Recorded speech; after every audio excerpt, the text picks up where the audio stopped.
ఇప్పుడు భగవద్గీత దగ్గర మనం వచ్చేటప్పుడు గురుగారు, ఇది ద్వాపర యుగంలో కురుక్షేత్రంలో శ్రీకృష్ణ పరమాత్మ అర్జునుడికి చెప్పాడు. అవును. అప్పటి నుంచి ఈ రోజున మనం మాట్లాడుకునేంత వరకు ఇప్పటిదాకా ఈ భగవద్గీత పారాయణం అనేది, భగవద్గీత ప్రచారం అనేది నిరంతరం జరుగుతూనే ఉన్నది. అవును. కానీ భగవద్గీతలో శ్రీకృష్ణుడు చెప్పిన దాన్ని ఎవరు ఆచరణలో పెట్టుంటే ఈ రోజున మనం ఎదుర్కొంటున్నటువంటి ఈ సమస్యలు కానీ, ఈ ద్వేషాలు కానీ, ఈ కల్లోలాలు కానీ, లేతే ఈ యొక్క మానసిక ఇబ్బందులు కానీ ఇవన్నీ ఉండేవా? వాస్తవానికి భగవద్గీత ఏ సందర్భంలో వచ్చింది అంటే, మనకి ప్రతి ఒక్కరికి కూడా రెండు రకాల పరిష్కార మార్గాలు ఉంటాయి ఏ సమస్యకైనా. అంటే ఏంటి, ఒకటి తాత్కాలికమైన పరిష్కారం, అంటే ఉపశమనం కలిగిస్తారు ఆశీర్వాదముతో, అభిహస్తం ప్రదానం చేసి మేమున్నాం మీకేం భయం లేదు అంటే మీరు భయపడకుండా కొంత శాంతి పొందుతారు. ఇంకా అలా పూర్తి కాలం శాశ్వతంగా మీతో ఉండరు కదా.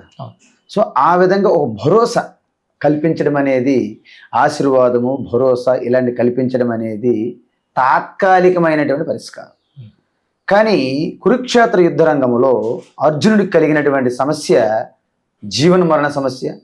అది ఒక సంసారములో ప్రతి మనిషికి ఉన్న సమస్య. సంసారమే ఒక సమస్య. జన్మ మృత్యు, ఆ సంసార భవరోగం ఏదైతే భవసాగరం ఏదో అదొక సమస్య. సో దానికి తాత్కాలికమైనటువంటి పరిష్కారం ఇస్తే ఎలా ఉంటుంది, మీకు ఫీవర్ వచ్చింది, జ్వరం, మీకు ఒక ట్యాబ్లెట్ ఇస్తాం, ఫీవర్ తగ్గుతుంది, హెడేక్ వస్తుంది, మళ్ళీ రేపు వస్తారు, మళ్ళీ హెడేక్ తగ్గుతుంది, స్టమక్ పెయిన్ వస్తుంది, మళ్ళీ ట్యాబ్లెట్ ఇస్తాం, స్టమక్ పెయిన్ తగ్గుతుంది, ఇంకా అలాగా మారుతుంది కలర్, బట్ పర్మనెంట్ పరిష్కారం రావట్లేదు. అలాంటి స్థితిలో అంటే ఏంటి, ఏదైతే నా వాళ్ళు, నేను నాది, నేను నాది అనే ఒక అనురాగముతో కలిగిన రాగం వలన వీళ్ళని కోల్పోతానేమో, లేకపోతే వారు నన్నేనే చంపుతారు, నేను వారినే చంపుతాను అనే ఊహల్లోనే జరగలేదు ఏమి. ఆ రాగం, అటాచ్మెంట్ ఎంత తీవ్రంగా ఉంటే అంత తీవ్రమైనటువంటి శోకం వస్తుంది మనిషికి, కోల్పోతామని. ఎప్పుడైతే ఆ తీవ్రత శోకంలో వచ్చిందో అప్పుడు అంతే తీవ్రతలో మీకు మోహం వస్తుందన్నమాట.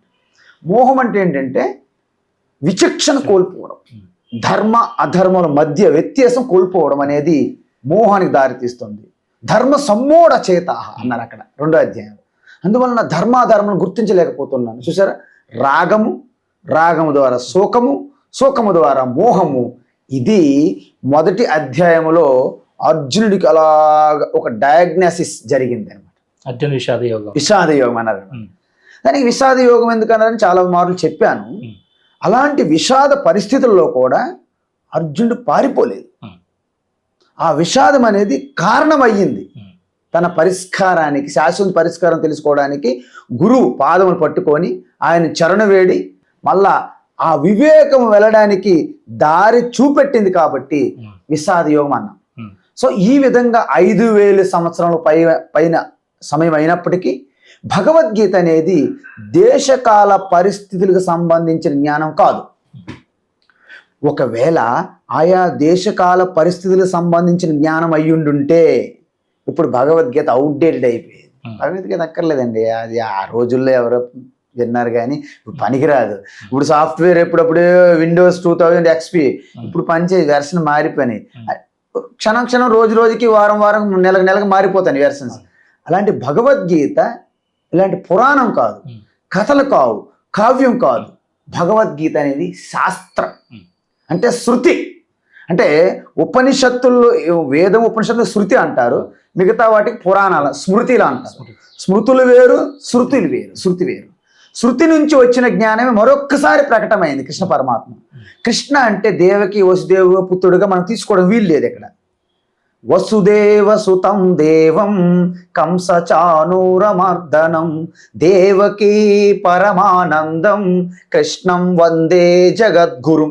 జగద్గురుం అంటే ఒక ప్రదేశానికి కానీ పరిమితం అయిన కానీ ఒక సమయంలో కానీ అయితే జగద్గురు కాదు.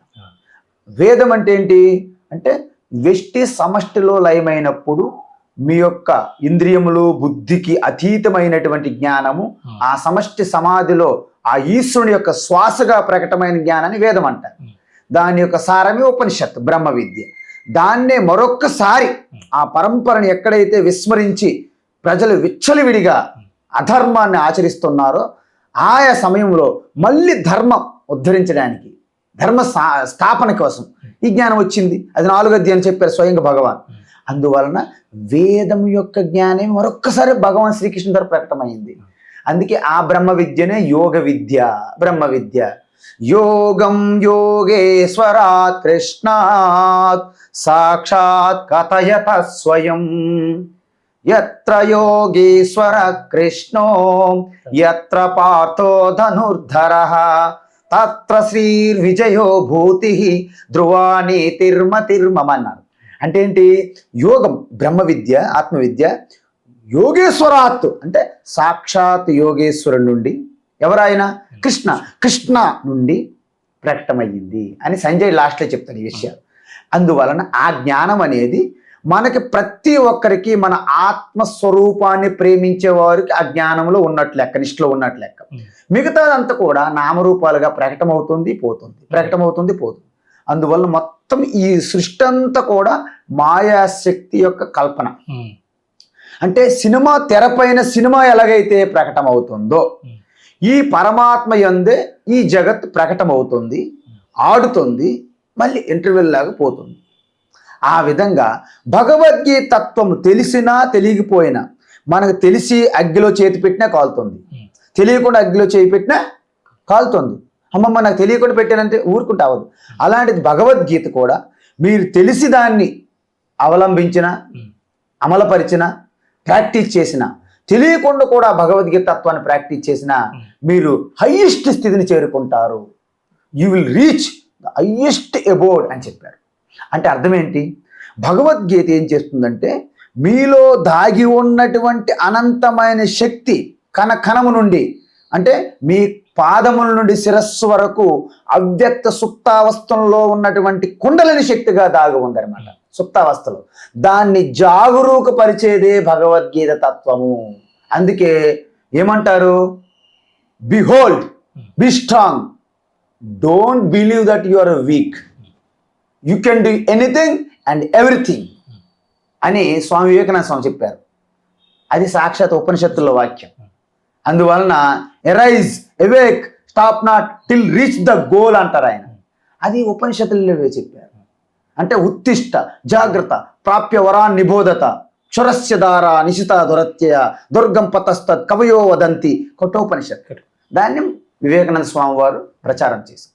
సో ఈ విధంగా భగవద్గీత తత్వం ఇప్పుడు ఎప్పుడు నా భూతో నా భవిష్యత్ ఇంకా దానికంటే సమంగా ఉండే జ్ఞానం వస్తుందని కానీ ఉండదన్నమాట. ఎందుకంటే భగవద్గీత అమరత్వం, ఆత్మతత్వం, అది ఎప్పుడూ ఉంటుంది.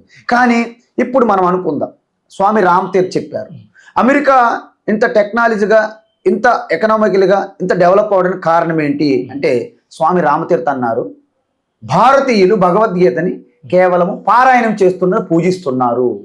అమెరికన్స్ భగవద్గీత తత్వాన్ని అది భగవద్గీత అని చెప్పకుండానే ప్రాక్టీస్ చేస్తున్నారు అని చెప్పారు. సో భగవద్గీత తత్వం ఏంటంటే నీలో ఉన్న దాగి ఉన్న అనంతమైన శక్తిని ప్రకటింప చేయడమే భగవద్గీత లక్ష్యం. అంటే ఏం చెప్పారు? 2 పాయింట్లు చెప్తాను ఇక్కడ. Bhagavad Gita never teaches what you think, never teaches what you think. Bhagavad Gita teaches how to think. అంటే సమయానుకూలంగా నువ్వు ఏ విధంగా ఆలోచించాలి అనే విధానాన్ని భగవద్గీత టీచ్ చేస్తావు. Bhagavad Gita not teaching what you have, possessing.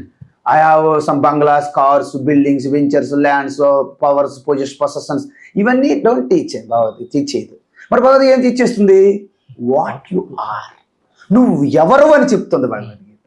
ఈ 2 తెలుసుకుంటే మరి ఇంకా ఏది జరిగినా కూడా సో వాట్ అనేస్తారన్నమాట. మీకు ఎన్ని షాకులు వస్తున్నా కాసేపు టైం తీసుకొని ఒక్కసారి నేత్రాలను మూసుకొని ఒక్కసారి ఆత్మ పరిశీలన చేసుకుంటే everything is okay. What shock, so what, come out from the shock. That is why. అందువలన భగవద్గీత ఇప్పటికీ కూడా మన భారతదేశంలో ఈరోజు గత 15 సంవత్సరాల ముందుకెళ్ళి చూడండి, ఇప్పుడు చూడండి, ఆటోమేటిక్గా చేంజెస్ వస్తూనే ఉంటుంది. ఎందుకు? ధర్మము అధర్మ ఎప్పుడు యుద్ధం జరుగుతూనే ఉంటుంది. మన లోపల కూడా దైవీ సంపత్తి ఉంటుంది, ఆసురి సంపత్తి ఉంటుంది. రెండింటి మధ్య వారు. ఆసురి సంపత్తి అంటే కౌరవులు, దైవీ సంపత్తి అంటే పాండవులు. బయట కూడా negative forces, positive forces, always war. కానీ నిరంతరం నెగిటివ్ ఫోర్సెస్ గెలుస్తున్నట్టే మనకు అనిపిస్తుంటుంది, కానీ ఫైనల్గా పాజిటివిటీ గెలుస్తుంది. ఎందుకు? యతో ధర్మ తతో కృష్ణ, యతో కృష్ణ తతో విజయ. అందువలన ఇప్పుడు ధర్మం ప్రతిరోజు గెలవదు, ఆఖరి గెలుస్తుంది, నిలుస్తుంది. ఆఖరి గెలుస్తుంది, నిలుస్తుంది. అధర్మం పెరుగుతున్నట్టు ఉంటుంది, లాస్ట్కి చేతులు ఎత్తేస్తుంది. అందువలన భగవద్గీత అనేది ఎప్పటికీ కూడా అప్లికబుల్. ప్రతి విద్యార్థికి ఉత్తమ విద్యార్థిగా, గ్రేటెస్ట్ బ్రైట్ అంటే రేడియంట్ వైబ్రెంట్ స్టూడెంట్గా తీర్చిదిద్దుతుంది. ఒక హౌస్ హోల్డర్ని గ్రేట్ ఉత్తమ హౌస్ హోల్డర్గా, ఒక ఎంప్లాయీని బెస్ట్ ఎంప్లాయీగా, ఒక బిజినెస్ మ్యాన్ బెస్ట్ బిజినెస్ మ్యాన్గా, ఒక స్పోర్ట్స్ మ్యాన్ బెస్ట్ క్రీడాకారుడిగా ఆ యొక్క శక్తి లోపల ఉన్నటువంటి ఆ యొక్క అంటే ఆ ఫియర్లెస్నెస్, నీ లోపల ఉన్న చైతన్యాన్ని అది జాగృతి పరుస్తుంది. ఎగ్జాక్ట్లీ దాన్ని కుండలిని జాగృతం అంటారు. మనం తెలియకుండా కుండలిని శక్తి అని చక్రాల్లో పడి అలా తిరుగుతుంటారు, పద్మవ్యూహంలో పడుతున్నట్టు మన వాళ్ళు. మూలాధార చక్రము, స్వాధిష్టాన చక్రము, మణిపుర చక్రము, అనాథ చక్రము, విశుద్ధ చక్రము, ఆజ్ఞ చక్రము, సహస్ర. ఈ చక్రాల్లో తిరగడమే తప్ప బయటపడ్డారు మరి ఎవరికి లేదు. ఎందుకు? అసలైన కుండలిని ఏంటి తెలియలేదు ఆయనకి. వాస్తవానికి భగవద్గీత అనేది ఒక హిందూ మతము ధర్మానికి సంబంధించింది కాదు. ప్రతి మానవాళికి, ప్రతి హ్యూమన్ బీయింగ్కి you just complete, you are the divine potentiality. Potentially you are divine. Our duty to allow to manifest divinity with in you. That's what Gita teaching.